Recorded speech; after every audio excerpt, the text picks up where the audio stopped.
kita tahu, oh ternyata kita terlilit pinjol begitu ya, saat kita ingin mengajukan KPR. Langkah apa saja yang bisa kita tempuh, Mas Akbar? Oke, saran saya adalah beresin dulu utang pinjol ya. Beresin dulu yang sifatnya konsumtif, yang berbunga besar, dan yang jangka pendek. Baru setelah itu kita cek tujuan finansial kita, dan kalau memang kita sudah menjadikan rumah itu menjadi wishlist kita gitu ya, ya barulah kita ajukan KPR. Jadi jangan sampai kita masih punya utang pinjol dan kita sendiri lupa gitu, sudah berapa lama kita nggak bayar cicilan lalu kita mengajukan KPR, itu yang akibatnya kita malah di reject gitu ketika kita mengajukan KPR. Jadi situ sih Mbak Bunga.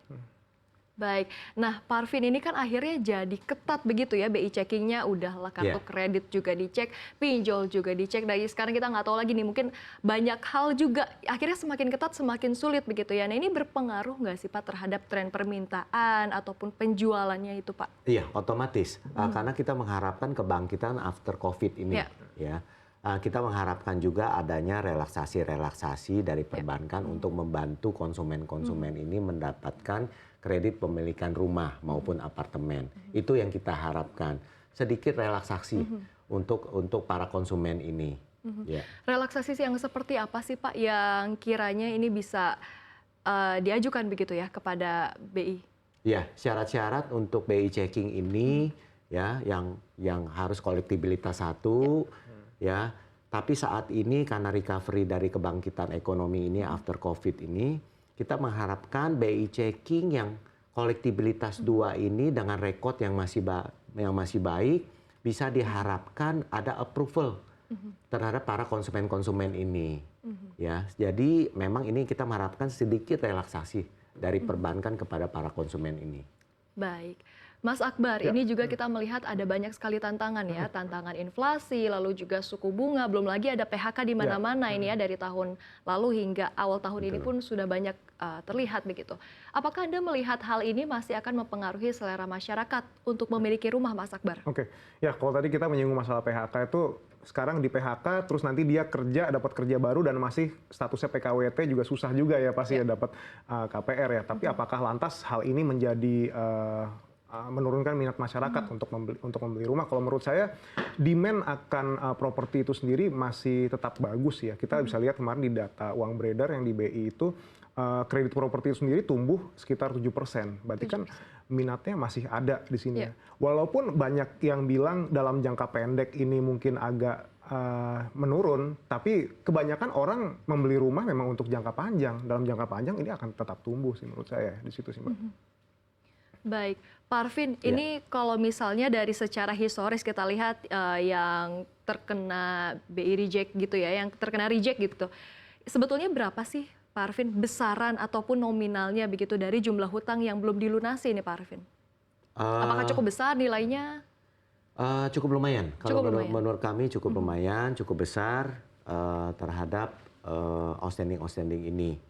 Nah ini yang kita harapkan supaya relaksasi ini bisa berjalan. Itu yang kita harapkan. Kalau secara range ini kira-kira nilai besarannya berapa ini Pak? Dari berapa sampai berapa gitu? Untuk detailnya saya juga kurang gitu jelas ya. Cuman memang dari teman-teman ya sesama developer ini rejectionnya itu sampai 30-40% ya dari aplikasi yang masuk.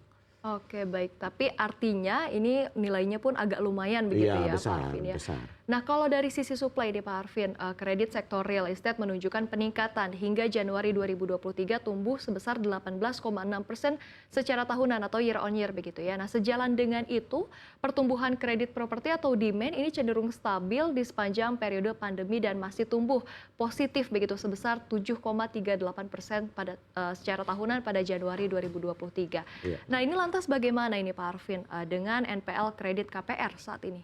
NPL kredit KPR, saya rasa NPL kredit KPR tetap ada ya. Mungkin saat ini tidak terlalu besar dibandingkan dengan tahun sebelumnya.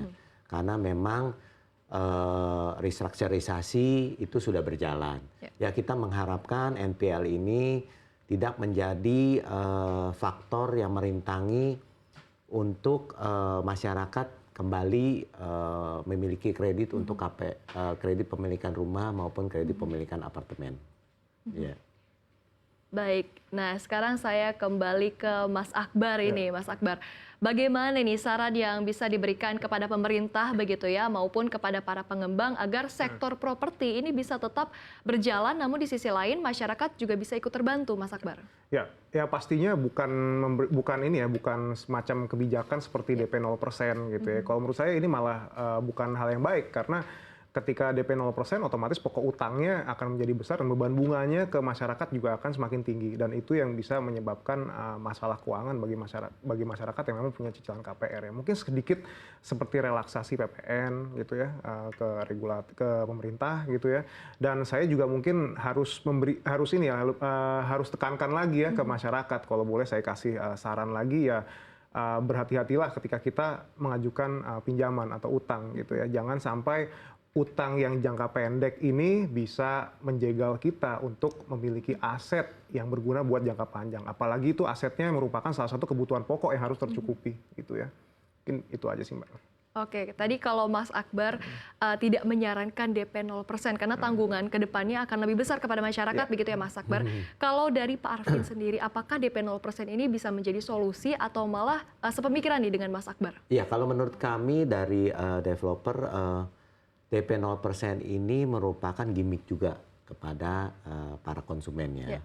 Tapi yang kita harapkan di sini adalah jangan suku bunga ini terlalu tinggi dinaikkan dari perbankan. Itu yang kita harapkan karena kita recovery setelah COVID ini.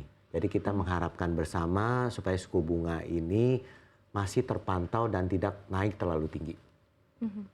Kalau misal untuk industri perumahan sendiri nih Pak Arvin, kalau dibandingkan dengan tahun lalu, dengan awal tahun lalu begitu ya, dengan awal tahun ini seperti apa ini Pak? Setelah PPKM ini mulai dilepas, tentunya tahun ini lebih baik dibandingkan dengan tahun sebelumnya. Kalau dari tahun sebelumnya ini, untuk semester pertama 2022 itu masih adanya karantina. Kita belum boleh keluar sembarangan. Kalau sampai saat ini di tahun 2023, masih bisa dijalankan karena udah selepasnya PPKM ini. Oke, berarti mengarah ke hal yang lebih baik ya? Lebih baik, lebih positif.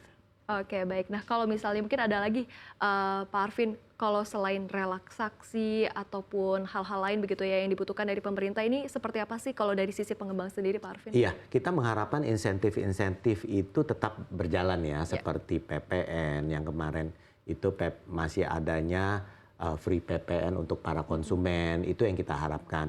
Dan juga adanya subsidi-subsidi untuk suku bunga ya. Ini yang terpenting buat kredit pemilikan rumah dan apartemen ini yang diharapkan oleh para konsumen. Ya, baik. gitu. Kalau dari Mas Akbar sendiri, bagaimana Mas Akbar melihatnya? Kalau saya mungkin lebih ke konsumen ya di sini ya, lebih kepada bagaimana konsumen itu menjaga rasio utang yang ideal di sini ya. Ketika dia mengajukan sebuah pinjaman gitu, dia harus bisa memastikan bahwasannya cicilan per bulannya tidak melebihi 30% dari penghasilannya dia ya di situ. Jadi kalau memang itu sudah masuk 30%, berarti kan sulit bagi dia untuk mengatur cash flow-nya gitu, untuk bayar utang dan lain sebagainya. Apa kabar kalau nanti dia tiba-tiba ngajuin utang KPR lagi, itu malah jadi susah dan bahkan bisa jadi di-reject. Dan dia juga mereka juga penting untuk menjaga level total utang. Kita bicara total utang itu total utang yang belum terbayar untuk tidak melebihi 50% dari total nilai asetnya dia ya. Mengapa? Karena ketika utang itu di atas 50% aset gitu. Nah, dan ternyata dia kehilangan ini pekerjaan, apalagi sekarang musim PHK di sini ya. Nah, dia bakal sulit untuk melunasi utang-utang itu. Ujung-ujungnya bisa jadi ya entah itu rumahnya disita atau seperti apa gitu. Dan karena dia nggak punya aset yang cukup untuk melunasi itu. Itu sih Mbak Bunga ya. Iya, dan itu memang banyak kasusnya ya Mas Akbar ya. Sudah sering kali kita dengar, kita kan tidak bisa melihat seperti apa gitu, pekerjaan kita seperti apa, akhirnya harus disita atau apa segala macam. Jadi harus di bawah 30% dari pendapatan ya Mas Akbar ya. Baik, nah saya kembali ke Pak Arvin nih Pak. Bagaimana sih Anda melihat untuk tren properti global saat ini? Apakah kalau kita lihat negara-negara besar kan pasti juga sedang bergejolak ini ya Pak ya. Apakah juga berdampak terhadap tren properti di tanah air? Iya, tentunya dengan inflasi dan suku bunga kita mengharapkan bahwa ini lebih terkendali di global maupun di Indonesia. Kita mengharapkan yang terpenting di sini suku bunga ini tidak naik terlalu tinggi atau menaik secara reguler saja. Itu yang kita harapkan.